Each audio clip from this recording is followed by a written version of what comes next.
กองทัพทั่วพวกส่วนลาวทั้งชาติทั่วเบิกบานมนต์ซื่นสนั่น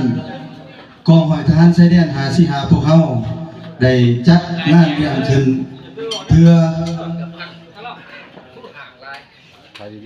ผูกฮักผูกเรียนความสามัคคีฮักแท้ง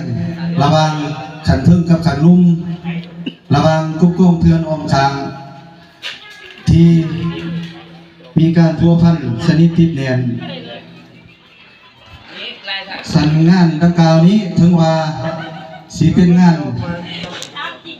จัดงานเลี้ยงน้อยแต่ว่ามีความหมายความสำคัญอันลึกซึ้งต่อกองหอยทหารชายแดน545ของพวกเราฉะนั้นมาฮอดนี้เนาะทางคณะพักคณะบัญชาของหอยทหารชายแดน545พวกเราตลอดฮอดพนักงานนักพบทั่วกองหอยทหารชายแดน545ขอเชิญบรรดาทานบรรดาสหายแขกที่สิ้นเชิญรับประทานอาหารเที่ยงนำถูกข้าพเจ้าแล้วภายหลังรับประทานอาหารเที่ยงแล้วเนาะพากันยุกโจกเราเอาโจกเบี้ยแล้วพากันมวนซื่นหอดวาระหน้าที่